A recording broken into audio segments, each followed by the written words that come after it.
नमस्कार फ्रेंड्स, मैं हूं Ishwar Solanki, zoology faculty of medical शिक्षा वाला। हाजिर हूं आपके साथ एक और नया सेशन लेकर, अपना series human physio. Next question आपके स्क्रीन पर ये रहा। इस बार क्वेश्चन थोड़ा सा अलग पैटर्न का है। इस बार अपन डिस्कस करेंगे इस सवाल के अंदर प्रोसेस को। किसको डिस्कस करेंगे फ्रेंड्स? प्रोसेस को। प्रोसेस किसकी है? हॉर्मोन्स की। ठीक, अब देखो दो टाइप के हार्मोन होते हैं। एक टाइप के हार्मोन कौन से हैं? एक टाइप के हार्मोन ऐसे हैं जो वाटर सोल्यूबल है। कैसे हैं? Water soluble. और दूसरे वाले कौन से हैं? दूसरी नेचर के हैं फैट सोल्यूबल, या फिर आप बोल दो लिपिड सोल्यूबल।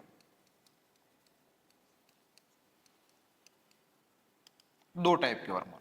जितना अच्छे से आप इन दोनों को समझोगे उतना आसानी से इसका आंसर निकल जाएगा। देखो, जो भी वाटर सोल्यूबल है वो कौन से हैं? वो प्रोटीन मेडअप हार्मोन है। कौन से हैं? Protein made up hormone. और जो फैट सोल्यूबल है, लिपिड सोल्यूबल है, वो किससे बने हुए हैं? वो बने हुए भी किससे हैं? लिपिड से। अब देखो, जो भी हार्मोन्स होते हैं वो हमेशा तभी काम करते हैं जब वो अपने रिसेप्टर के साथ, स्पेसिफिक रिसेप्टर के साथ क्या होते हैं? बाइंड होते हैं। ये कोई भी एक सेल है, इस सेल के अंदर दो जगह पर आपके रिसेप्टर हो सकते हैं किसी भी हार्मोन के। एक तो हो सकते हैं सेल मेम्ब्रेन के ऊपर, जिसको बोलते हैं मेम्ब्रेनस या फिर मेम्ब्रेन बाउंड रिसेप्टर। दूसरे मोस्ट ऑफ होते हैं आपके न्यूक्लियस के अंदर, जिसको बोलते हैं न्यूक्लियर रिसेप्टर। बात समझ में यहां तक? जो भी प्रोटीन मेडअप हार्मोन है उनके रिसेप्टर आपको कहां मिलेंगे? सेल मेम्ब्रेन पर मिलेंगे।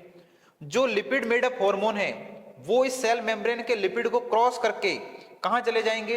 न्यूक्लियस के अंदर। और वो इस न्यूक्लियर रिसेप्टर जो है इसके साथ में क्या होंगे? बाइंड होंगे और क्या बनाएंगे? हार्मोन रिसेप्टर कॉम्प्लेक्स बनाएंगे।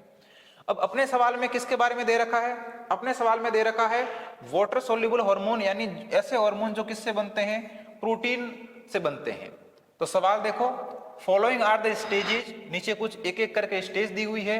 किसकी है? Mechanism of hormonal action. जो भी हार्मोन रिलीज होने के बाद में एक्शन करता है उसकी पूरी की पूरी स्टेज बाय स्टेज मैकेनिज्म है। और वो हार्मोन कौन सा है? वाटर सोल्यूबल यानी प्रोटीन मेडअप हार्मोन है। अब देखो, प्रोटीन मेडअप हार्मोन है तो नो डाउट इसका जो रिसेप्टर कहां मिलेगा? आपको मेम्ब्रेन पर मिलेगा। अब इससे पहले कि अपन इस मेम्ब्रेन बाउंड रिसेप्टर को लेकर कुछ नतीजा निकालें, उससे पहले क्या करेंगे? एक बार अपन जो स्टेज है उसको रीड कर लेंगे। यहां पर दे रखा है बायोकेमिकल रिस्पॉन्स, दूसरा दे रखा है हार्मोन रिसेप्टर कॉम्प्लेक्स फॉर्मेशन, जो कि बाद में होगा। थर्ड ऑप्शन की बात करें तो रिलीज ऑफ हार्मोन और रीच एट टारगेट ऑर्गन। और फोर्थ क्या है? Physiological response. और लास्ट में क्या है कि सेकंड मैसेंजर को क्या करेगा? जनरेट करेगा। अब इसको क्या करना है? स्टेप बाय स्टेप क्या करना? अरेंज करना है। तो सबसे पहले तो कोई भी ग्लैंड होगी वो ग्लैंड रिलीज करेगी। कोई भी ग्लैंड है वो ग्लैंड रिलीज करेगी हार्मोन को, और वो हार्मोन कहां पहुंचेगा? वो पहुंचेगा टारगेट ऑर्गन तक। सबसे पहला स्टेप आपका कौन सा हो जाएगा? कि हार्मोन को रिलीज करना और उसको टारगेट ऑर्गन तक लेके जाना। ये होगा पहला स्टेप, नंबर 1। उसके बाद में टारगेट ऑर्गन तक जाएगा। टारगेट ऑर्गन तक जाएगा तो ये प्रोटीन वाला जो हार्मोन है वो किसके साथ बाइंड होगा? मेम्ब्रेन बाउंड रिसेप्टर के साथ में। और क्या बनाएगा? ये बनाएगा आपका हार्मोन रिसेप्टर कॉम्प्लेक्स बनाएगा। तो स्टेप नंबर 2 क्या हो गया? कि रिसेप्टर के साथ में हार्मोन ने क्या बनाया? कॉम्प्लेक्स बनाया है। नंबर 2।